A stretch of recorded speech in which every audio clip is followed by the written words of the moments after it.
Saudara-saudara, mari kita berdoa ya sebelum firman Tuhan sampaikan. Bapa di surga, kami bersyukur sekali hari ini kami boleh berkumpul bersama-sama, bersekutu di dalam nama Tuhan, menyembah Tuhan, mempraktekkan bagaimana nilai-nilai Tuhan boleh diaplikasikan dalam kehidupan kami sehari-hari di antara sesama jemaat di gereja ini Tuhan. Dan juga kesempatan untuk mendengarkan firman Tuhan dan untuk belajar dari firman Tuhan dan untuk hidup sesuai dengan firman Tuhan dan mentaati firman Tuhan. Karenanya Tuhan, sebentar lagi firman Tuhan akan diberitakan, kami berdoa supaya Tuhan membuka hati kami, supaya Tuhan secara pribadi berbicara kepada kami, secara pribadi tapi juga sebagai satu kesatuan tubuh Kristus, gerejamu di House of All Nations di Calgary ini Tuhan. Terima kasih Tuhan Yesus, kami serahkan waktu ke depan dalam tangan-Mu, di dalam nama Yesus kami berdoa, amin. Saudara-saudara, mari kita melihat Injil Markus ya, Injil Markus pasal yang ke-10. Ini ada kisah yang menarik dari Injil Markus pasal yang ke-10. Mulai ayat yang ke-35 sampai 45, jadi 10 ayat ya, Injil Markus pasal yang ke-10 ayat 35 sampai yang ke-45. Kisah ini ada paralelnya, ada cerita yang sama dalam Injil Matius, tetapi versinya sedikit berbeda. But that's okay ya. Saya akan bacakan Injil Markus pasal yang ke-10 ayat 35 sampai ayat yang ke-45. Lalu Yakobus dan Yohanes, ya, anak-anak Zebedeus mendekati Yesus dan berkata kepadanya. Jadi Yohanes dan Yakobus ini adalah murid Tuhan Yesus, kebetulan bersaudara, ya, kakak adik. Bapaknya namanya Zebedeus. Guru, kami harap, ini kalau bahasa Indonesia agak sedikit halus, bahasa Inggris lebih sedikit lebih bukan kasar tapi to the point ya. Guru, kami harap supaya engkau kiranya mengabulkan suatu permintaan kami. Jawabnya kepada mereka, apa yang kamu kehendaki aku perbuat bagimu. Ya, jadi kalau dalam bahasa Inggris kira-kira mereka approaching Tuhan Yesus dan mengatakan, aku mau minta sesuatu, tolong kamu penuhi permintaanku. Kira-kira begitu ya. Jadi lebih straightforward. Jadi beda kalau kita berdoa ya. Kalau kita berdoa, Tuhan, aku berdoa supaya aku bisa punya mobil baru tahun ini. Kalau kehendakmu memang sesuai dengan permintaanku, ya puji Tuhan gitu ya. Tapi kalau misalnya kehendakmu itu berbeda, aku akan taat pada kehendakmu. Mungkin belum tahun ini aku dapat mobil baru, dan mungkin tahun depan. Ya, itu kan kebiasaan kita berdoa seperti itu kan. Kita berdoa, tapi up to you God. Ya, terserah engkau bagaimana kehendak Tuhan. Tapi Yohanes dan Yakobus berbeda doanya. Dia approaching Jesus, mereka approaching Jesus, mereka mengatakan, Tuhan, aku punya permintaan, tolong kau penuhi permintaanku itu. Jadi lebih dari sekedar minta and then up to you, tapi minta tolong di fulfill my request ini ya, our request. Ya. Yang diminta apa? Yang 37. Lalu kata mereka, perkenankanlah kami duduk dalam kemuliaan-Mu kelak, yang seorang lagi di sebelah kananmu dan seorang di sebelah kirimu. Jadi mereka minta supaya entah Yohanes di sebelah kanan, Yakobus di sebelah kiri, atau reverse gitu ya. Tapi mereka minta supaya dua orang ini nanti kelak, bukan sekarang, nanti kelak ya di kemuliaan-Mu. Kalau Injil Matius paralelnya mengatakan nanti, bukan di dunia ini, satu di sebelah kananmu, satu di sebelah kirimu. Jadi bukan present, bukan hidup sekarang ini, tapi nanti kelak ya, di surga nanti. Kalau dunia ini sudah habis, Yakobus bilang sama Yohanes, salah satunya mau di sebelah kiri, satunya mau di sebelah kanan. Tetapi kata Yesus kepada mereka, kamu tidak tahu apa yang kamu minta. Ya, maksudnya kamu tidak sadar permintaanmu itu ada sesuatu di balik itu. Ya, sesuatu misalnya Misalnya saudara-saudara datang ke satu perusahaan gitu ya, terus saudara bilang sama HR-nya gitu ya, aku mau jadi direktur dari perusahaan ini, ya apply mau jadi direktur. Padahal ini misalnya kita nih lulusan SMA misalnya, gitu ya. Padahal untuk bisa menjadi direktur di perusahaan itu, katakanlah mesti S2 misalnya, ya. Jadi Yesus atau HR-nya bilang, kamu tidak tahu permintaanmu itu punya konsekuensi gitu. Jadi kalau tadi yang saya contoh orang melamar pekerjaan, HR-nya akan bilang, kamu tidak tahu bahwa untuk menjadi direktur itu kamu mesti punya S2, dan kalau perusahaannya katakanlah perusahaan kimia gitu ya, you mesti punya expertise dalam hal kimia, tapi juga karena mau jadi direktur mesti punya skill managerial gitu ya. Kamu baru SMA, tidak punya pengalaman apa-apa kok mau jadi direktur. You don't understand yang kamu minta. Kira-kira begitu respon dari Tuhan Yesus. Ya, kata Yesus kepada mereka, kamu tidak tahu apa yang kamu minta. Dapatkah kamu meminum cawan yang harus kuminum dan dibaptis dengan baptisan yang harus kuterima? Nah, nanti kita diskusi ya isu itu. Jawab mereka, kami dapat. Nah, ini luar biasa ya, mereka so confident ya, mengatakan kami dapat. Kemungkinan mereka tidak tahu yang dimaksud dengan Tuhan Yesus dengan cawan yang harus dia minum dan baptisan yang dia harus jalani ya. Yesus berkata kepada mereka, memang kamu akan meminum cawan yang harus kuminum dan akan dibaptis dengan baptisan yang harus kuterima. Jadi Tuhan kira-kira ngomong gini, kamu bisa atau tidak bisa, eventually pada akhirnya kamu akan mengalami itu. Tetapi hal duduk di sebelah kananku atau di sebelah kiriku, aku tidak berhak memberikannya. Itu akan diberikan kepada orang-orang bagi siapa ia telah disediakan. Jadi kira-kira mereka minta request itu kepada Tuhan Yesus, alamatnya salah. Ya, Yesus mengatakan, aku tidak berhak untuk memberikan posisi itu kepada kamu. Mendengar itu, ke-10 murid yang lain menjadi marah kepada Yakobus dan Yohanes. Perhatikan, hati-hati ini ya. Bahwa 10 murid yang lain itu marah sama Yakobus dan Yohanes bukan berarti mereka lebih baik. Mungkin mereka juga pengen duduk sebelah kanan dan kirinya Tuhan Yesus. Ya, jadi jangan bilang Yohanes sama Yakobus nih murid yang paling konyol, paling nggak tahu diri, pengen jadi pemimpin. Yang 10-nya lebih baik. No, yang 10 yang tidak minta seperti Yakobus dan Yohanes yang marah sama mereka juga belum tentu lebih baik. Ya, mungkin mereka juga kepengen hal yang sama sebetulnya, cuman tidak diungkapkan, gitu ya. Tapi Yesus memanggil mereka lalu berkata, kamu tahu bahwa mereka yang disebut pemerintah bangsa-bangsa memerintah rakyatnya dengan tangan besi. Ya, ini penting. Dan pembesar-pembesarnya menjalankan kuasanya dengan keras atas mereka. Saya tidak tahu, maksudnya tidak tahu adalah saya tidak tahu kenapa Yesus menjawab dengan perumpamaan seperti ini. Tidaklah demikian di antara kamu. Barang siapa ingin menjadi besar di antara kamu, hendaklah ia menjadi pelayanmu. Dan barang siapa ingin menjadi yang terkemuka di antara kamu, hendaklah ia menjadi hamba untuk semuanya. Karena anak manusia juga datang bukan untuk dilayani, melainkan untuk melayani dan untuk memberikan nyawanya menjadi tebusan bagi banyak orang. Ya, itu firman Tuhan. Nah, saya mau kasih pendahuluan dulu ya. Ke gereja penting nggak, saudara? Penting ya. Melayani penting nggak? Penting ya. Melayani apa saja penting. Ke gereja penting. Banyak hal yang penting di dunia ini. Ya, bekerja penting nggak? Penting. Jadi supaya jangan ngomong soal yang rohani-rohani saja. Bekerja juga penting.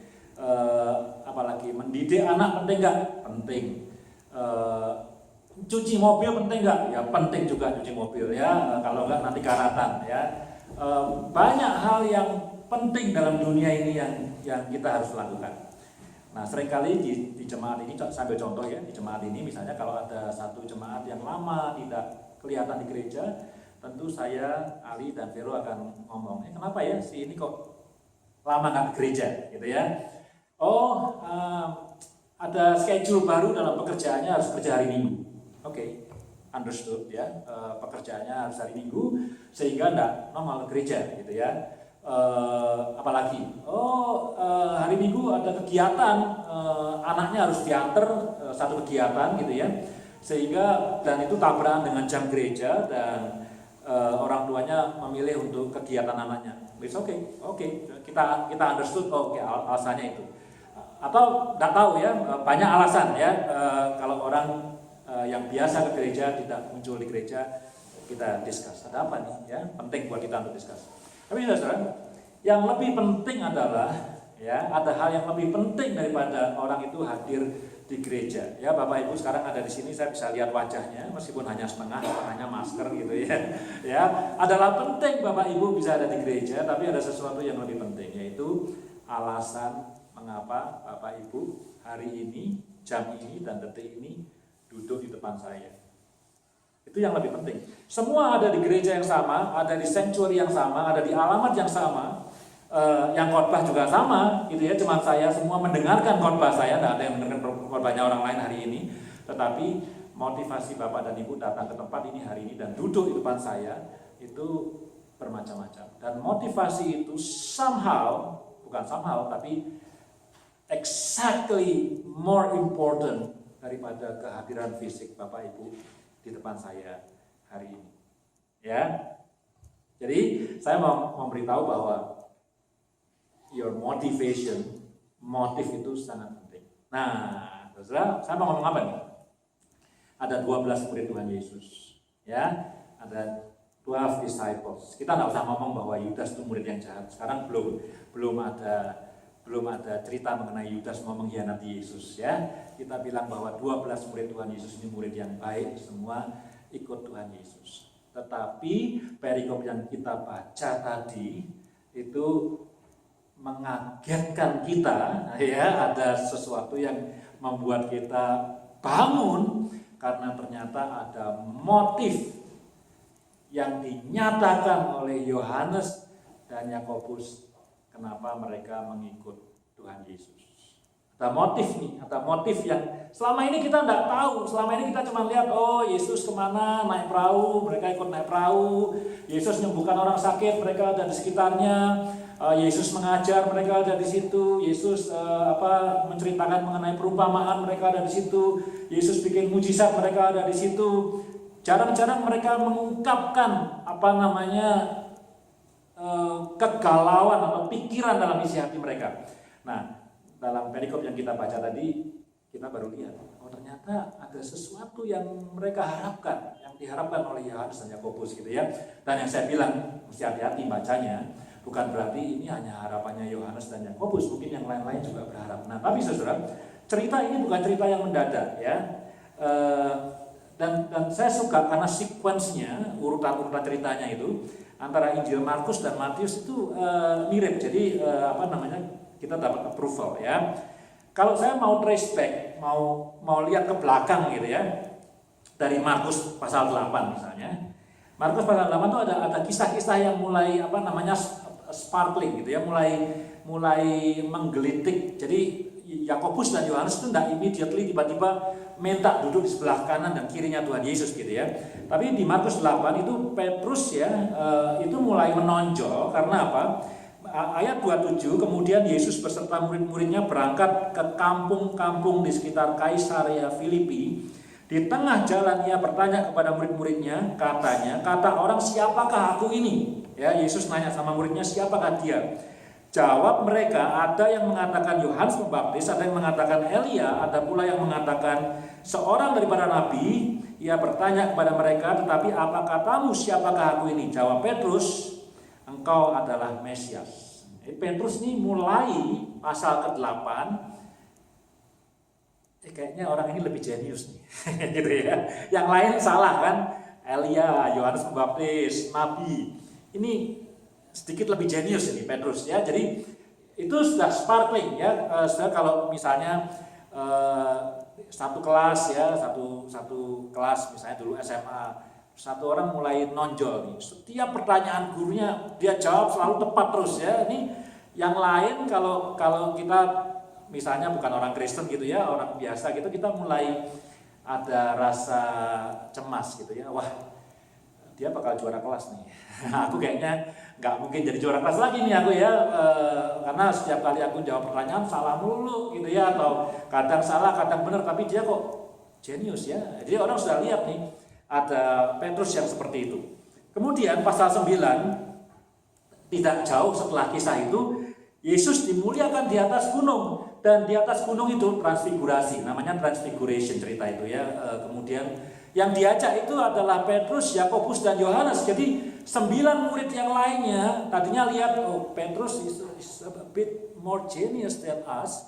Lalu yang 9 juga melihat, loh ini ada a smaller group of 3 disciples, Peter, John, and James, dibawa sama Tuhan Yesus ke atas gunung, yang lainnya nggak diajak, cuma mereka bertiga. Jadi rumornya makin kencang gitu ya. Oh ini ada diskriminasi, ada perbedaan ya. Yesus memperlakukan kita beda nih antara yang 9 dengan yang 3. Setelah pengakuan Petrus, ini 3 orang diajak. Di antara 3 orang ini sendiri, kalau kita bicara soal New Testament psychology gitu ya, psikologi perjanjian baru, mereka juga pikir-pikir siapa yang paling hebat ya. Nah, ya kan 3-tiganya lihat Musa dan Elia di atas gunung itu. Ya, saya harap saudara familiar dengan kisah transfigurasi di atas gunung itu ya. Muncul Elia, muncul Musa, kemudian murid Tuhan Yesus bilang, Tuhan Yesus mari kita bangun 3 kemah di sini. Satu buat kamu, satu buat Elia, satu buat Musa gitu ya. Nah di antara 3 orang ini juga mikir, wah, who is the best? Nah, Petrus, Yohanes atau Yakobus gitu ya. Lalu saudara-saudara, masih pada pasal yang ke-9, Yesus cerita pasal 8 dan 9 itu Yesus cerita mengenai penderitaannya ya, pemberitahuan pertama mengenai penderitaan Yesus, kemudian pemberitahuan kedua mengenai penderitaan Yesus. Setelah Yesus menceritakan tentang penderitaannya yang kedua, ada perikop di dalam pasal ke-9, judulnya siapa yang terbesar di antara para murid. Itu judul yang diberikan oleh Lembaga Alkitab Indonesia. Siapa yang terbesar di antara para murid? Kisahnya saya baca cepat aja ya. Kemudian tibalah Yesus dan murid-muridnya di Kapernaum. Ketika Yesus sudah di rumah, ia bertanya kepada murid-muridnya, apa yang kamu perbincangkan tadi tengah jalan? Tapi mereka diam, sebab di tengah jalan tadi mereka bertengkar, mendebatkan kira-kira gitu ya. Siapa yang terbesar di antara mereka? Interesting ya. Jadi murid-muridnya itu openly debating gitu. Siapa yang paling besar? Ya kemungkinan yang menonjol Petrus karena dia jenius, barangkali bisa jawab dengan tepat gitu ya. Kemungkinan 3 orang itu karena mungkin dia bilang, kamu kan nggak diajak ke atas gunung, tapi kita bertiga diajak ke atas gunung. Jadi mereka berdebat siapa yang paling besar gitu ya.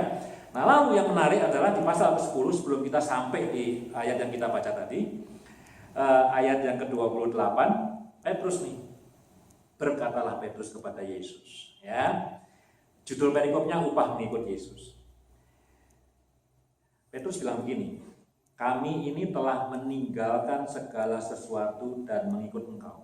Ya sebetulnya ini kata yang sopan. Sebetulnya Petrus mau ngomong begini, aku ini, bukan kami ya, aku ini telah meninggalkan segala sesuatu dan mengikut engkau. Jadi Petrus itu lebih dulu. Sebelum Yakobus dan Yohanes minta duduk di sebelah kiri dan kanan, Petrus sudah mulai nyalakan apinya dulu, udah manas-manasin, dia udah ngomporin dulu. Ya. Dia bilang, aku udah meninggalkan segala sesuatu untuk mengikut engkau.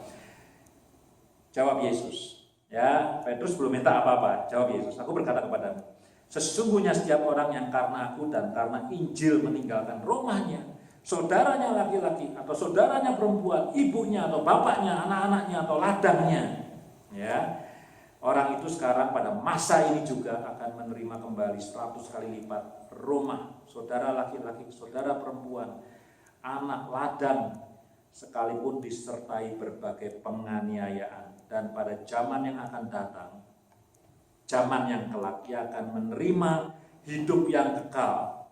Tetapi banyak orang yang terdahulu akan menjadi yang terakhir, dan yang terakhir menjadi yang terdahulu. Nah, saudara, saya cerita ini untuk mengatakan bahwa ketika Yohanes dan Yakobus itu minta duduk di sebelah kanan dan kiri Tuhan Yesus, itu tidak sekonyong-konyong tiba-tiba muncul pertanyaan itu. tapi sudah ada api yang dinyalakan, sudah ada yang ngomporin dulu.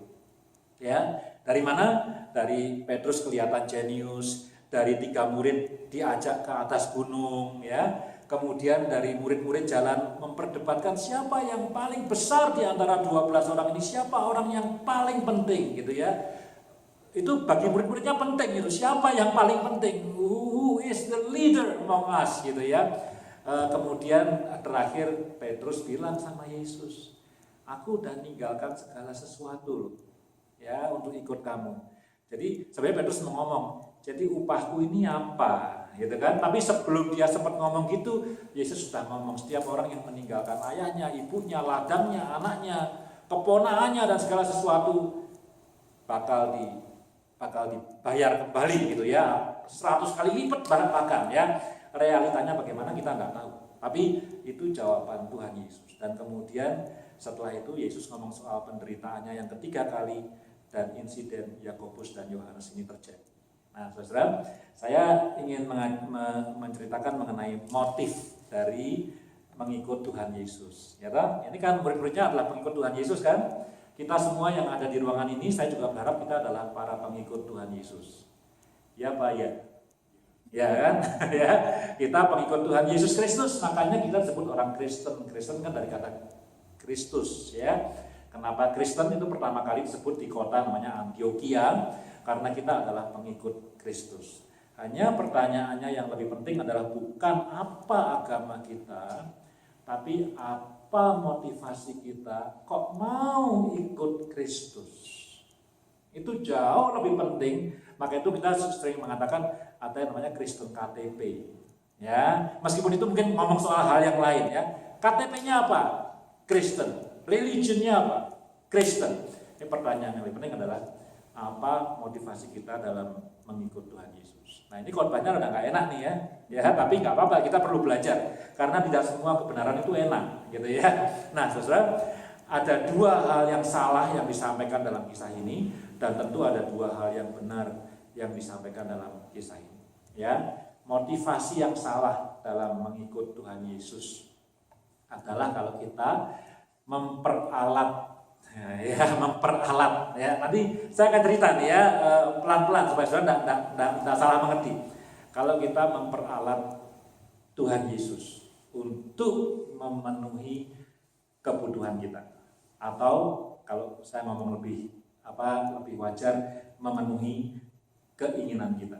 Maka itu saya tadi ulang 2 kali ya. Jadi waktu Yohanes dan Yakobus itu minta kepada Tuhan Yesus, dia itu straightforward. Tuhan atau guru dia panggil, aku punya request, please fulfilling our request. Ya, jadi sebetulnya bukan lagi minta, tapi setengah ngancem gitu. Ya, aku minta sesuatu, please fulfilling it. Nah, pertanyaannya adalah kenapa kok Yakobus dan Yohanes bisa punya perasaan yang so confidence, punya kepercayaan diri bahwa dia boleh minta. Ya misalnya nih ya, kalau saya ketemu sama orang yang saya tidak begitu kenal, ya tentu kalau saya minta sesuatu ya 50-50 ya tidak kenal ya semoga dia ngasih deh, gitu ya, semoga dia ngasih deh. Tapi kalau orangnya kira-kira ada kenalan sedikit, ada koneksi sedikit, saya boleh lebih optimis sedikit. Ya, saya mungkin 75% he will give my fulfill my request. Tapi kalau orangnya sahabat yang dekat gitu, ya kita lagi butuh sesuatu atau kita lagi pengen sesuatu, ya mungkin jangan kepengen rumah gitu ya, kepengen yang apalah yang ringan-ringan aja lah ya. Kita bisa confidence. Wah, dia pastilah kasih aku. Apalagi permintaanku bukan permintaan yang jahat, bukan permintaan yang membahayakan. Permintaanku adalah permintaan yang wajar-wajar saja dan memang diperlukan dan baik dan positif. Saya punya confidence. Ya, anyway ya, gitar kali ya. Nah, saudara, tentu kita bisa optimis gitu ya. Nah, Yakobus dan Yohanes itu punya optimisme yang tinggi sampai dia bisa approach Tuhan seperti itu. Sama dengan Petrus, dia punya optimisme yang tinggi, confidence yang tinggi sampai dia berani bilang sama Tuhan Yesus, semua sudah aku berikan ikut kamu. Coba saya nanya, kita semua, ada nggak yang berani ngomong sama Tuhan Yesus dalam doanya? seperti yang dikatakan Petrus tadi. Semua sudah aku berikan kepadamu untuk ikut kamu. Dia punya rasa percaya diri yang tinggi. Sebabnya apa? I don't know, tapi sejauh saya belajar, dia naik gunung, aku diajak. Loh, itu membangkitkan dong. Yang lain nggak diajak kok. Bartolomeus nggak diajak, Thomas nggak diajak, Yudas nggak diajak, aku diajak. Kita bertiga diajak. So, Yesus senang nih sama kita nih, lebih daripada yang lainnya. Ya, dia senang sama kita. Ya, Yakub, apalagi bagi Petrus ya, dia udah bilang sama aku, semua yang aku korbankan dia akan balas 100 kali lipat. Wah, itu apa ya? Wah, kalau orang seperti itu berdoanya bisa dengan iman yang luar biasa karena Tuhan sudah menjanjikan. Yakobus dan Yohanes juga seperti itu. Dia punya confidence yang luar biasa, mungkin gara-gara sudah diajak ke atas gunung untuk melihat Musa dan Elia. Dan dia bilang sama Tuhan, Tuhan, aku pengen ini, please. Ya mungkin bukan please, diancam. Berikan itu kepadaku. Padahal dia belum ngomong loh requestnya. Setelah kalimat itu ayat 36 baru Yesus nanya, kamu minta apa sih? Jadi waktu dia minta supaya doanya atau requestnya itu di-fulfill, Yesus tidak tahu requestnya apa. Cuman dia sudah minta lebih dahulu, Tuhan aku mau ini, give it to. Nah saudara, kalau kita ikut Kristus Yesus, itu adalah motivasi yang salah. Ya, motivasi yang salah karena kita jadi orang-orang yang memperalat Tuhan Yesus untuk fulfilling what we need atau what we want atau whatever lah yang kita inginkan, yang kita rindukan, yang kita impikan, yang kita cita-citakan. Kita pikir kalau aku jadi Kristen, ini semua akan terjadi. Loh, berkat Tuhan penting nggak? Berkat Tuhan itu penting. Ya, penting. Hidup diberkati Tuhan itu penting nggak? Penting sekali. Ya, penting sekali. Tapi hidup sebagai pengikut Kristus itu bukan hidup yang memperalat Tuhan. Ya, agama itu bukan alat. Nah, ya, sekarang ini menarik ya, agama itu sering dijadikan alat. Termasuk alat untuk apa? Alat untuk ngebom. Pakai agama juga. Jadi agama itu agama kadang-kadang adalah kata yang tidak terlalu religious lagi. Kita selalu mengatakan Christianity is not a religion. Christianity is faith. Ya, kita suka mengatakan seperti itu kan, karena kita berpikir bahwa agama itu adalah organisasi, gitu ya, seperti perusahaan, tapi ini namanya agama, gitu ya. Nah, kita ikut Yesus, ikut Kristus bukan untuk memperalat Tuhan, memuaskan kebutuhan dan keinginan kita. Kalau itu motivasi kita, maka kita akan menjadi murid Tuhan Yesus yang up and down. Kalau kebutuhannya dan keinginannya dipenuhi, kita akan bersemangat menyembah Tuhan Yesus, rajin datang ke gereja, setia untuk melayani. Tapi kalau yang diharapkan tidak terjadi, kita akan pelan-pelan meninggalkan Tuhan Yesus, pelan-pelan meninggalkan pelayanan, pelan-pelan meninggalkan gereja. Ya, karena apa? Karena motivasinya. Ya, Bapak Ibu ada di depan saya duduk sekarang ini, penting nggak? Penting. Tapi yang lebih penting adalah kenapa Bapak Ibu duduk di depan saya saat ini. Bapak Ibu melayani kayak Vero tadi, melayani pujian. Saya khotbah, saya juga dong ya, jangan ngomongin orang lain dulu, ngomongin saya juga dong ya, saya khotbah hari ini. Ya, penting nggak? Ya penting. Tetapi pertanyaannya adalah motifnya apa? Ya, kalau motifnya salah, mungkin hari ini saya khotbah bagus, mungkin seperti kata Yakobus, dari mulut yang sama bisa menyembah Tuhan, tapi dari mulut yang sama bisa mengutuki Dia. Gitu ya. Jadi saudara, itu pertama, motivasi yang salah adalah kalau kita jadi Kristen atau pengikut Yesus untuk memperalat Dia supaya semua kebutuhan dan keinginan kita bisa tercapai. Yang kedua, kesalahan yang kedua ya. Mereka minta supaya duduk di sebelah kanan dan kirinya Tuhan Yesus. Ini referensinya dari mana? Saya tidak tahu saudara familiar dengan literatur Yahudi atau tidak. Ada yang namanya Talmud, ya. Pernah dengar Talmud, ya? Talmud itu ya literatur Yahudi zaman kuno, tapi tidak masuk di Perjanjian Lama, tidak ada di Kejadian sampai Maleakhi, tidak masuk. Tapi ya mereka lebih daripada literatur fiksi, tapi ada banyak nasihat-nasihat di sana, gitu ya. Nah, di sana itu dikatakan bahwa kalau ada guru, nah ini perhatikan juga ya, ketika Yesus itu punya murid 12 ya, 2000 tahun yang lalu itu di Palestina itu very common. Jadi bukan cuma Yesus. Very common ada seorang rabi, misalnya namanya Rabi A gitu ya. Rabai ya, pemimpin agama Yahudi, dia juga punya murid ya. Tidak harus 12 tapi dia punya murid yang ikut dia. Ada Rabai B, Rabai C, Rabai D. Dia juga punya kelompok. Yesus is only one of them. Dia punya 12 murid waktu itu ya. Nah, di Talmud itu kalau ada guru dan murid, maka murid yang paling menonjol, yang paling hebat itu akan duduk satu sebelah kanannya dan satu sebelah kirinya. Jadi duduk di sebelah kanan dan kiri itu untuk mengatakan bahwa murid tersebut adalah murid yang paling menonjol, yang paling brilliant, yang paling apalagi paling dikasihi, yang paling the leaders among the disciples gitu ya. Dia akan duduk sebelah kiri dan kanannya. Jadi di dalam otaknya Yakobus dan Yohanes, mereka ingin menjadi orang yang paling menonjol. Kalau dalam bahasa Alkitab kita menjadi yang terkemuka, yang terutama di antara murid yang lain ya. Jadi ada sense of ingin jadi kalau sekolah ingin jadi juara kelas, kira-kira begitu ya. Ingin jadi juara, boleh nggak punya motivasi seperti itu? Ya, nggak salah juga sih ya. Misalnya saya datang ke Edsvan gitu ya. Aku mau jadi jemaat yang paling baik di gereja ini. Saya bilang puji Tuhan ya. Tinggal mendefinisikan apa itu jemaat yang paling baik kan. Tapi kalau ada orang datang, pokoknya motivasiku adalah aku mau jadi jemaat yang paling baik. Lalu kita definisikan apa itu jemaat yang paling baik. Misalnya tidak pernah bolos ke gereja, oke, boleh. Setia melayani, boleh. Apalagi? Tidak pernah terlambat, boleh. Nah, ya, rajin beri persembahan, boleh. Boleh saja ya. Aku mau jadi yang terbaik, gitu ya. Thank you ya. Nah, pertanyaannya, menjadi yang terbaik itu adalah sah-sah saja.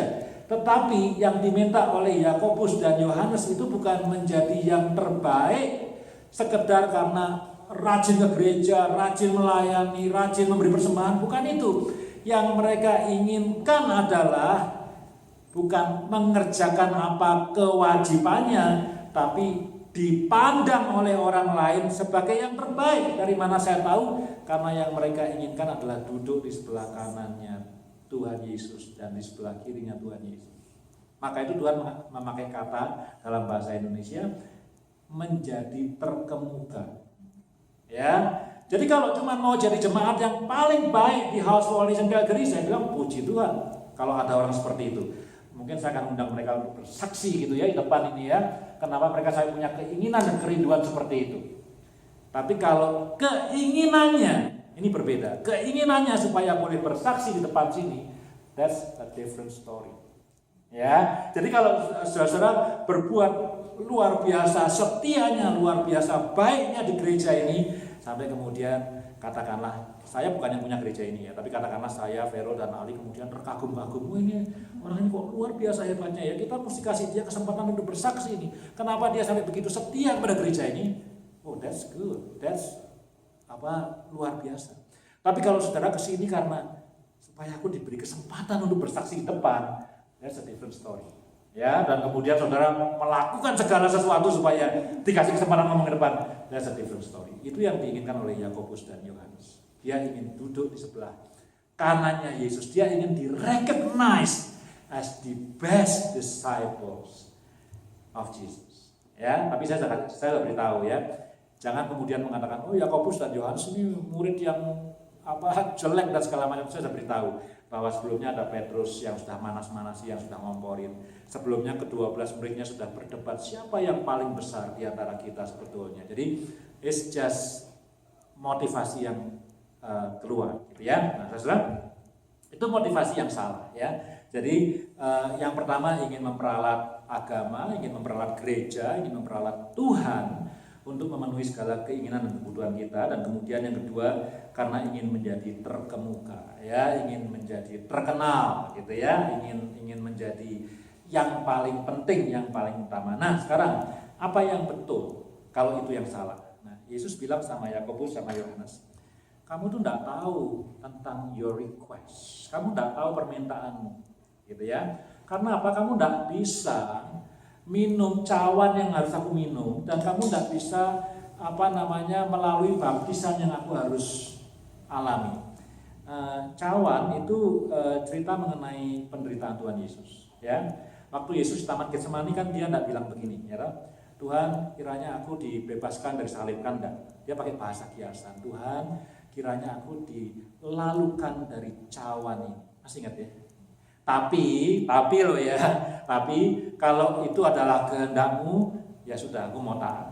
Jadi Yesus pakai ilustrasi cawan itu untuk menggambarkan penderitaan dia. Ya, darahnya dicurahkan, dan sampai last minute di doa di Getsemani dia bilang, kalau boleh cawan ini lalu, kalau boleh aku tidak harus minum ini. Tapi kalau tidak boleh, ya apa boleh buat, aku akan minum dari cawan ini. Ya, baptisan, ya. Saya pernah bicara di House Wales Calgary waktu Yesus dibaptis oleh Yohanes Pembaptis. Saya bilang itu adalah inauguration, ya, permulaan dari pelayanan Tuhan Yesus. Jadi sebelum Tuhan Yesus dibaptis, tanda kutip, he did nothing. Ya, kita tidak punya record tentang hidupnya Tuhan Yesus sebelum dia dibaptis. Ya, paling kita punya umur 12 tahun dia ke bait suci kemudian mengajar. Itu the only, setelah nativity, setelah kelahiran dan segala macam, lari ke Mesir dan pulang kembali. Kemudian kita punya umur 12 tahun Yesus ngajar di bait suci. Setelah itu kita tidak punya, kita blank sampai kemudian Yesus dibaptis. Yang saya pernah katakan, sebenarnya bukan saya, bukan semua ilmuwan perjanjian baru, gitu ya, mengatakan itu adalah permulaan, peresmian dari pelayanan Tuhan Yesus. Tuhan Yesus yang dewasa, yang melayani, punya misi tertentu. Tetapi saudara, kalau saudara ada yang bawa Alkitab kertasnya sih, nggak ada ya. Nanti kalau yang punya di rumah dilihat aja tuh. Itu percis tuh di Alkitab kita itu jitu sekali ya, Lembaga Alkitab Indonesia. Ayat tersebut kalau saudara lihat di footnote-nya, ayat 38 itu footnote-nya adalah Lukas 12 ayat 50. Ya, di mana Yesus bicara soal baptisan yang lain. Saya buka nih, ini ayat terakhir yang saya mau baca, Lukas 12 ayat 50, dikatakan di sana, aku harus menerima baptisan dan betapa susahnya hatiku sebelum hal itu berlangsung. Ya, nomor 1, baptisan Yohanes Pembaptis tentu sah. Ya, Yesus memulai pelayanannya, endingnya adalah disalib. Tentu dia akan bangkit, tapi ending atau puncak dari pengorbanannya adalah mati di kayu salib. Ya, tapi mungkin tidak terlalu kelihatan waktu dibaptis sama Yohanes Pembaptis. Cuman karena itu adalah the beginning of his ministry. Tapi endingnya sudah ketahuan, dia akan disalib. Tapi dalam Lukas 12 ayat 50, Yesus mengatakan, aku harus menerima baptisan. Dan betapa beratnya itu. Ya, jadi di dalam Lukas 12, Yesus pointing to the cross. Betapa beratnya itu, tapi dia harus melalui itu. Nah, saudara, itu yang tidak diketahui oleh Yakobus dan Yohanes. Ya, kamu boleh bersaksi di depan gereja, kira-kira gitu. Nah, saudara, ini jangan salah ngerti ya. Semua saudara kalau mau bersaksi boleh loh ya. Jangan pikir, oh aku baru bisa bersaksi kalau tidak pernah absen dari gereja. Oh itu salah nangkep itu ya. Cuman saya mau ngasih ilustrasi ya. Ya, jadi semua saudara yang mau bersaksi silakan bilang sama Vero, sama Ali, sama saya. Kita happy untuk mendengarkan kesaksian saudara gitu ya. Kira-kira kalau motivasinya ke gereja adalah supaya aku bisa bicara di depan mimbar, maka kalau saya Yesus, saya akan bilang, kamu kalau mau bicara di depan mimbar ya kamu mesti tahu dong ya, kira-kira lah, nggak usah tahu sempurna tapi tahu dikit tentang firman Tuhan ya.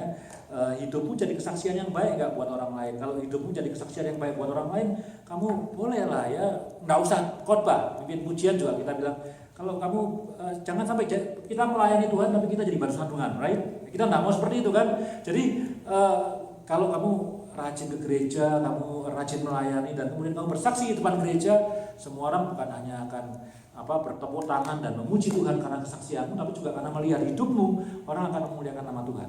Tapi kalau hidupmu tidak keruan, kemudian kamu ngotot ngomong di depan gereja, nanti orang malah bisa lari dari Tuhan. Tuhan bisa dipermalukan gitu ya. Jadi Yesus bilang, you don't know apa syarat-syaratnya supaya duduk di sebelah kiriku dan di sebelah kananku. Yaitu apa saudara? Yaitu suffering. Ya, suffering. Kamu mesti minum cawan itu dan mesti melalui baptisan yang sangat berat itu. Kamu tidak aware of that. Tapi herannya Yakobus dan Yohanes saking, ya, saya bilang tuh saking, tahu kata saking ya, saking ambisiusnya untuk duduk di sebelah kiri dan kanan Tuhan Yesus, dia bilang, I can, saya bisa, ya. Pernah ketemu orang yang seperti itu enggak?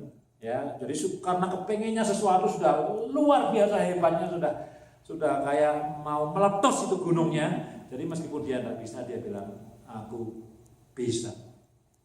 Tapi Yesus bilang, at the end, eventually, kamu juga akan mengalami itu. Kamu akan menderita karena melayani aku demi namaku dan segala macam dan seterusnya. Ya, tapi Yohanes dan Yakobus enggak tahu. Nah, saudara, tadi di mobil saya nanya sama anak-anak saya, ya, kamu suka enggak menderita? Ya pasti enggak dong. Ya, mana ada yang suka? Saya juga enggak suka menderita. Nah, mana ada yang menderita? Makanya saya bilang, khotbah ini tidak terlalu populer dan tidak terlalu menyenangkan, ya. Mana ada yang suka, yang senang atau menikmati menderita? Tidak ada.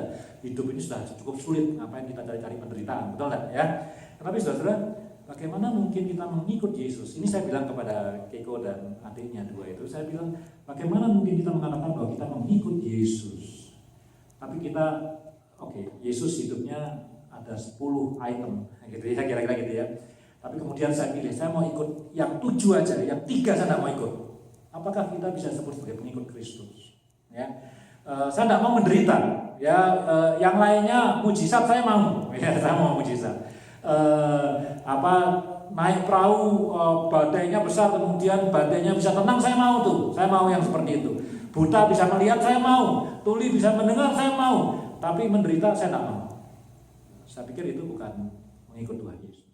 Ya, jadi sesuai ini topik yang tidak menarik, tapi Tuhan Yesus mengatakan seperti itu. Ya, jadi kita mengikut Yesus bukan supaya memenuhkan keinginan, memenuhkan apa yang kita cita-citakan, yang kita inginkan dalam hidup ini. Jadi memperalat agama, memperalat Tuhan Yesus.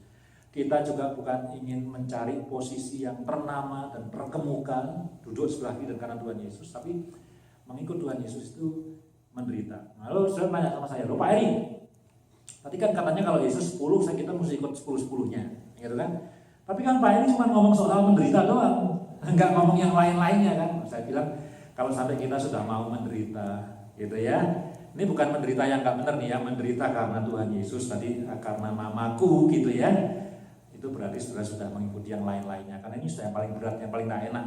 Ya, jadi saudara, pertama, menderita.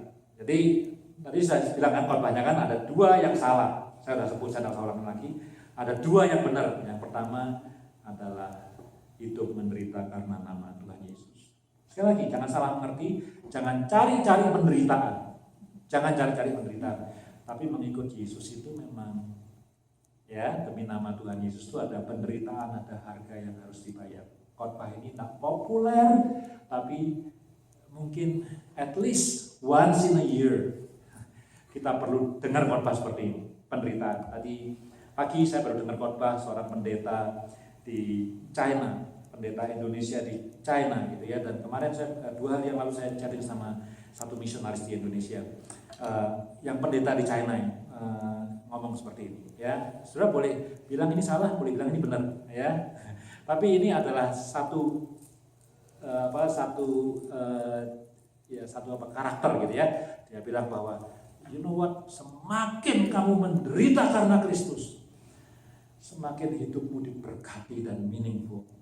Wah, ya, ini luar biasa nih ya, saya perhatikan ini ya.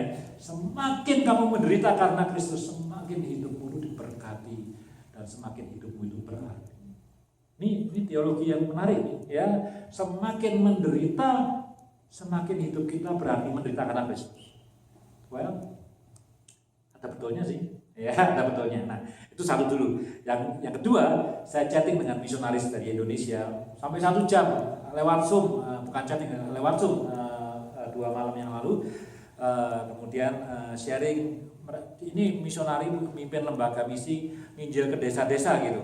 Saya bilang dulu Pesat itu ya yang anak-anaknya kita bantu di Papua ya. Waktu Pesat berdiri pertama kali tahun 87 itu salah satu nilai ya kan, kalau gereja kan punya nilai-nilai itu ya, nilainya ABCD. House of Nation juga punya nilai itu apa gitu ya, saya nggak hafal tuh ya, pendetanya nggak hafal tapi ada value-value-nya dari House of Nation. Nah, Pesat itu salah satu nilai yang dia percayai itu adalah militan. Waduh, militan kayak tentara aja militan, tapi saya pikir itu one of the success dari Pesat itu karena militan. Caranya mendidik orang untuk jadi militan itu seperti apa? Nah, caranya adalah orang-orang Pesat tahun 87 ya, sekarang saya tidak tahu ya. Dulu waktu Pesat awal-awal tahun itu semua stafnya dan muridnya itu tidak dikasih makan daging, makan telur seminggu sekali. Sisanya makan sayur. Well, sayur itu healthy ya, barang mewah di sini. Tapi mungkin di Indonesia ceritanya lain ya. Sayur itu kurang enak kalau tanpa daging. Dan kemudian waktu Pesat didirikan di Salatiga di desa Tuntang, di situ tidak ada listrik lagi. Saya di sana dulu tahun-tahun pertama tidak ada listrik, jadi gelap. Pada satu kali ada hamba Tuhan dari Abalov ya, mungkin sudah kenal Pak Samiton. Saya panggil dia Kak Sam. Datang ngajar di Pesat. Jadi kalau ngajar seminggu tinggal di situ, saya dapat tugas nemenin dia seminggu itu. Malam makan, kan pakai lilin, nggak ada listrik kok, nggak ada listrik, gelap loh. Makan piring. Wah, dia bilang sama saya, Eri, ini enak sekali makanannya. Daging apa ini? Katanya. Ya, gelap gitu kan. Saya bilang di sini tidak ada daging, Kak Sam. Saya panggil dia Kak. Tidak ada daging di sini. Jadi ini apa? Itu makan terong itu. Saya kayak gitu ya. Jadi itu kisah saja gitu ya. Itu cara kita melatih orang untuk militan. Salah satunya seperti itu. Nah, saya ingat sekali tahun 89 saya mulai datang ngunjungin. Jadi Pesat setelah muridnya di training, kemudian kita kirim kan, ada yang ke Lampung, ada yang kemana. Nah, saya mulai dapat tugas untuk ngunjungin mereka ya, Nah, biasalah seperti kalau sudah kedatangan pejabat ya, pasti pengen disuguhi yang paling enak dong ya, betul nggak? Ya, meskipun mereka dalam culture mereka itu, mereka tidak pernah makan daging ya, kecuali mungkin diundang pesta sama orang di desa situ. Tapi karena ada dikunjungin sama orang dari Jawa gitu ya, bisa kunjungin ke Lampung gitu, mereka paksa caranya bagaimana untuk menyediakan daging. Betul, saya disuguhi daging ya. Wah, saya nanya, ini daging apa ini? Saya tidak anti makan apa saja. Mereka bilang ini daging landak. Wah, pertama kali saya makan landak itu di Lampung ya. Berapa ini? Ya, mereka bilang ini kita beli 1 ekor 5.000. Ya, untuk nyenangkan saya supaya saya bisa makan daging gitu ya. Nah, saya bilang itu adalah value tentang militan. Jadi waktu Pesat berdiri, mereka untuk supaya cocok dengan tadi yang pendeta saya bilang di China itu, mereka berpikir bahwa melayani Tuhan itu mesti siap menderita ya. Kalau cuman tidak makan daging aja kita tidak tahan, apalagi kita kalau harus menghadapi situasi-situasi yang lebih berat gitu ya. The more you suffer ya, because of Christ's sake, di situ kamu menemukan arti hidup yang lebih penting lagi. Di situ kamu menemukan apa itu ya, seperti dalam Matius 5, berbahagialah kalau kamu itu menderita karena namaku, kalau kamu disiksa, dianiaya demi namaku. Disitulah berkat Tuhan yang maksimum, yang tertinggi itu kamu dapat. Ya, jadi yang pertama adalah menderita. Nah, enak ya khotbahnya ya, khotbah kok ngajak menderita, tapi itulah mengikut Tuhan Yesus. Yang kedua adalah melayani. Ya, saya ulangi ayat yang terakhir dari Markus 10 yang kita baca tadi. Mulai ayat 44, dan barang siapa ingin menjadi yang terkemuka di antara kamu, hendaklah ia menjadi hamba untuk semuanya. Karena anak manusia yang datang bukan untuk dilayani, melainkan untuk melayani, dan untuk memberikan nyawanya menjadi tebusan bagi banyak orang. Ya, jadi untuk melayani bukan untuk dilayani, ikut Tuhan Yesus. Saudara, saya menulis devotion tiap hari ya. Saya rasa sebagian besar dari kita menerima itu. Boleh nanya dong ya, survei. Siapa yang baca hari-hari terakhir ini? The last few days, baca ya. The last few days itu ceritanya tentang pelayanan, tentang Yesus membasuh kaki murid-muridnya ya. Saya sharingkan ini dalam persekutuan doa akhir tahun. Waktu kita berdoa hari Jumat yang lalu, kita berdoa bersama-sama. Saya mau ceritakan ulang karena saya ini menarik sekali. Sebelum Yesus membasuh kaki murid-muridnya, dia itu lepaskan jubahnya.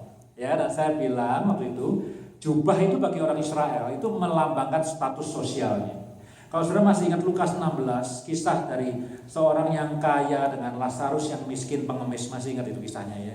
Kemudian dua-duanya mati, yang orang kaya masuk neraka, Lazarus dipangku sama Abraham, masih ingat cerita itu. Dikatakan di sana bahwa orang kaya itu pakai jubah ungu yang mahal, ya. Kalau jubahnya dicopot, ya yang kelihatan pakaian dalam semua sama, ya. Tapi jubah itu membedakan, ya. Saya tidak bilang saya orang kaya, saya pakai jas kan. Orang mungkin takut mau salaman sama saya kan. Ya siapa tahu ya. Wah ini mau pakai jas nih ya. Maka itu pendeta sebaiknya pakai baju yang casual aja supaya bisa bergaul dengan lebih cair dengan semua orang gitu ya. Kalau pakai jas, at some degree kalau yang belum kenal, wah ini kayaknya untuk ketemu dia mesti janjian dulu, by appointment dan segala macam gitu ya. Yesus itu bukan cuma sekedar dia membasuh kaki murid-muridnya, dia copot dulu jubahnya. Jadi dia meninggalkan statusnya dulu sebagai guru dan sebagai Tuhan. Kan nanti dalam conversation itu kalau sudah baca renungan saya tiap hari, muridnya Yesus bilang, kamu menyebut aku guru dan Tuhan, kamu betul. Tapi Yesus pada waktu itu dia copot dulu jubahnya. Ya, saya sekarang no longer your teacher, no longer your master. Dia copot dulu jubahnya. Kemudian ada yang kedua yang di renungan itu yang bagus sekali. Kemudian dia ngambil serbet gitu ya, kain lenan dalam bahasa Alkitab kita. Kemudian dia ikat di pinggangnya. Ganti status dia jadi pelayan, jadi budak. Ya, dia ganti status dulu. Setelah itu kemudian dia membasuh kaki murid-muridnya. Nah, saudara, saya sharing di pertemuan doa yang paling akhir di tahun ini. Saya bilang banyak orang Kristen mau melayani Tuhan, tapi tidak mau jadi pelayan. That's true. Ya, banyak di antara kita mau melayani Tuhan, tapi tidak mau jadi pelayan. Tapi Tuhan Yesus beda. Sebelum dia melakukan aktivitas pelayanannya membasuh kaki murid-muridnya, dia jadi pelayan dulu. Dia ganti dulu statusnya. Ya, kalau saya tetap jadi guru gitu, wah murid-murid saya takut semua. Kenyataannya memang Petrus bilang, Tuhan Yesus, kamu tidak akan pernah membasuh kakiku. Tapi Yesus bilang, kalau aku tidak membasuh kakimu, kamu tidak akan pernah dapat bagian dalam aku. Ya, tapi Yesus itu bukan hanya melayani, tapi dia jadi pelayan. Banyak orang Kristen mau melayani, mau sibuk melayani, tapi tidak mau jadi pelayan. Nah itu repot tuh. Maunya jadi bos yang melayani. Ngerti maksud saya ya? Nah, saudara, ngikut Tuhan Yesus itu jadi pelayan yang melayani. Ya, jadi bukan hanya berkorban, bukan hanya menderita, tapi yang kedua jadi pelayan yang melayani. Saya mau tutup khotbah hari ini. Saya baca buku. Saya ke perpustakaan kemarin, saya dapat satu buku dan kemudian saya baca. Menarik. Buku itu mulai dengan Matius pasal 4 ayat 19 ya.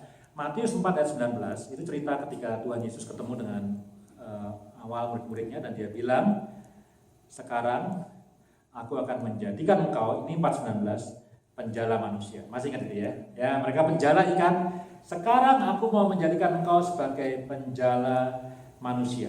Nah, sebelum Yesus ngomong seperti itu, dia bikin mujizat dulu. Jadi murid-muridnya mancing buah petikan banyak sekali, ya, jadi successful.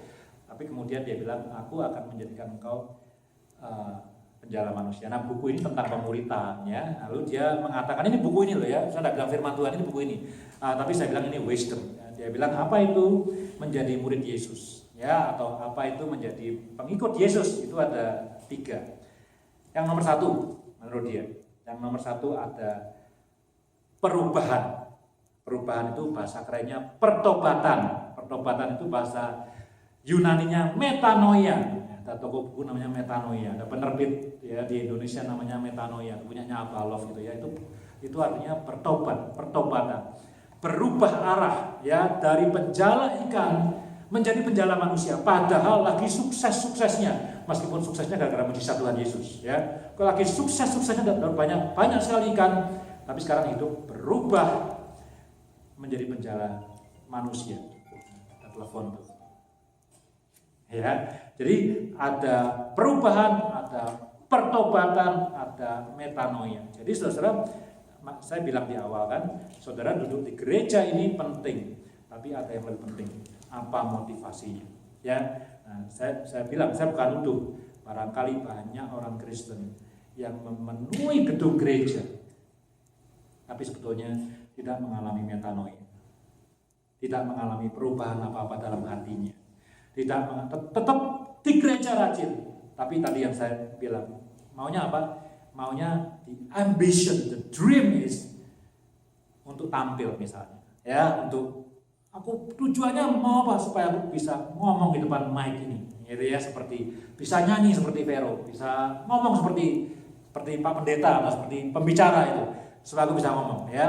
Padahal Tuhan bilang kalau ada orang seperti itu, kamu tidak ngerti requestmu itu apa sebetulnya. Kamu tidak tahu bahwa kamu harus minum cawan dan harus melewati baptisan yang berat. Ya, sangat ya. Jadi buku itu mengatakan banyak orang yang ikut Yesus, banyak orang yang ada di gereja, banyak orang aktif melayani, tidak melewati metanoia. Well, mungkin bertobat percaya Yesus, mungkin menjadikan Yesus sebagai Tuhan dan Juru Selamat, tetapi tidak mengalami perubahan apa-apa dalam filosofi hidup. Ya, itu yang pertama. Yang kedua, menjadi murid Yesus itu ya mengikut Yesus. Yesus mengatakan di mana aku ada, kamu mesti berada. Ya, jadi jangan sampai Tuhannya ada di Calgary ini misalnya ya, kitanya ada di Vancouver. Gitu ya. Jadi ikut Yesus. Tapi intinya apa? Rohaninya apa? Kita meneladani Tuhan Yesus. Ya, dia melakukan apa, karakternya seperti apa, itu adalah hidup mengikut Yesus. Nah, penulisnya mengatakan sekali lagi, kenapa kok agama Kristen itu sering menjadi olok-olok, ya? Kenapa sering agama Kristen menjadi agama yang dikatakan agama yang bodoh dan segala macam? Ya karena satu, karena banyak orang yang mengaku pengikut Yesus tapi hidupnya tidak hidup seperti Yesus. Semalam saya dapat dari Pak Wiman tuh yang menarik ya Pak ya, dapat link yang mengatakan bahwa agama di Kanada itu role-nya itu makin menurun, ya. Dan saya tidak tahu itu tahun berapa, tapi dikatakan situ ini pertama kali, dan khususnya Christianity, ya. Yang lainnya agak naik, yang paling drop yaitu Christianity. Dan tahun di mana artikel itu muncul, katanya ini pertama kalinya itu di bawah 60% atau di bawah 70% orang yang, saya lupa 70 atau 60, tapi ini tahun yang pertama kalinya ketika artikel itu dirilis bahwa orang yang mengklaim dirinya attached to Christianity itu di bawah 60, saya rasa di bawah 60% dari populasi di Kanada. Ya, dan nanti trennya akan turun dan kemudian tahun berapa Pak? 2040 ya. God will be God. Ya, apa namanya?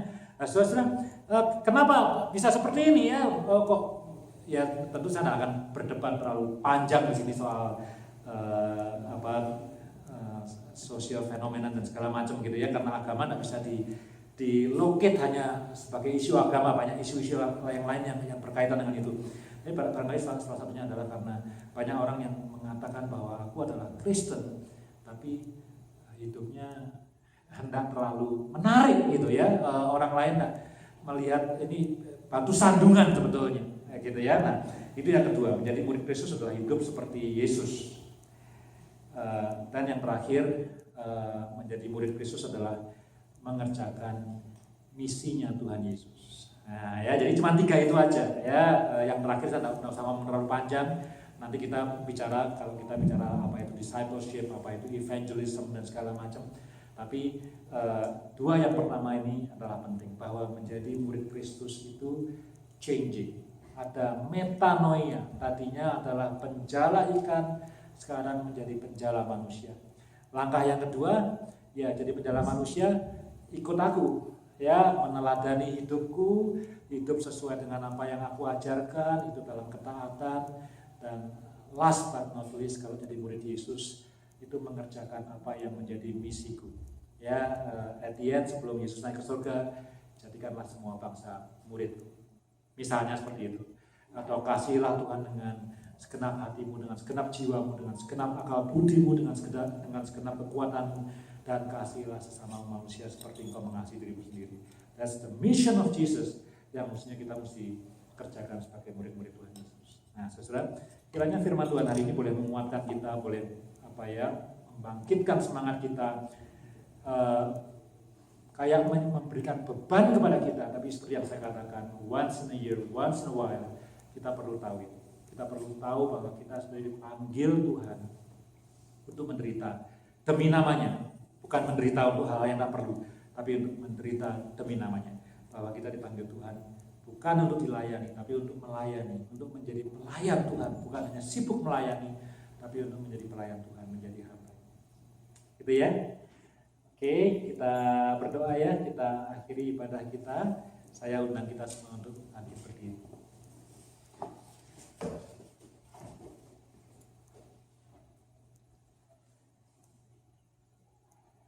Tuhan Yesus, kami mengucap syukur pada sore hari ini Tuhan. Kami mengucap syukur karena Engkau dengan setia mengambil cawan yang Engkau harus minum. Engkau setia untuk menerima baptisan yang Engkau sendiri katakan ini berat sekali sebetulnya. Tapi Engkau lakukan itu Tuhan. Engkau mati salib untuk melayani kami. Engkau datang bukan untuk dilayani, tapi untuk melayani, bahkan sampai mati di kayu salib. Tuhan, hari ini, sore hari ini Tuhan, kami ingin mencontoh dan meneladani Engkau. Kami ingin hidup seperti Engkau Tuhan. Kami bukan hanya ingin menjadi orang yang punya label Kristen. Kami bukan hanya ingin menjadi orang yang dikenal beragama Kristen. Kami bukan hanya ingin menjadi orang yang merayakan Natal atau merayakan Paskah atau mengerjakan berbagai ritual yang berhubungan dengan kekristenan Tuhan. Tapi kami ingin menjadi murid-murid Tuhan Yesus yang hidup mengikut Engkau Tuhan Yesus, yang mengalami perubahan dan metanoia dalam kehidupan kami.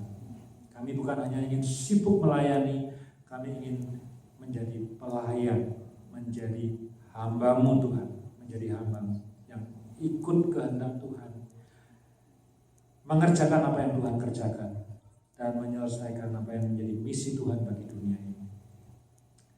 Terima kasih Tuhan Yesus, ampuni kami semua, saya juga, ampuni kami semua. Kalau seringkali atau tanpa sadar, ketika kami menjadi pengikut Tuhan, kami punya motivasi yang sama.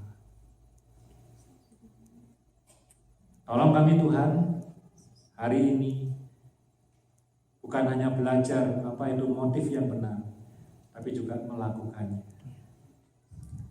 Terima kasih Tuhan Yesus, terima kasih. Bapa, kami berdoa untuk segenap jemaat-Mu, House of All Nations di Calgary. Kami minta perlindungan Tuhan atas hidup kami. Kami minta pemeliharaan Tuhan atas hidup kami. Kami minta dengan kerendahan hati supaya Tuhan anugerahkan kesehatan buat kami semua. Kami tahu Tuhan, kami harus bergantung kepada Engkau. Semua karena anugerah-Mu. Hidup kami ini adalah hidup karena anugerah-Mu, bukan hidup karena kekuatan sendiri Tuhan. Karena itu Tuhan kami berdoa dengan kerendahan hati. Minta perlindungan, kesehatan, topangan Tuhan, penghiburan Tuhan, kekuatan dari Tuhan. Untuk bisa hidup di dunia ini sebagai anak-anak Tuhan, untuk bisa hidup di dunia ini melayani Tuhan, untuk bisa hidup di dunia ini untuk memuliakan nama Tuhan. Terima kasih Tuhan Yesus. Kalau ada yang sakit, kami minta kesembuhan dari Tuhan. Kalau ada yang susah, kami minta penghiburan dari Tuhan. Jikalau ada yang sedang menghadapi masalah, kami minta jalan keluar dari Tuhan. Terima kasih Bapa. Terimalah berkat Tuhan, kiranya damai sejahtera dari Allah Bapa dan cinta kasih dari Yesus Kristus serta persekutuan di dalam Roh Kudus boleh menyertai hidup kita dari sore hari ini sampai nanti Tuhan datang kembali. Amin. Amin. Tuhan memberkati. Sampai jumpa minggu depan. Amin.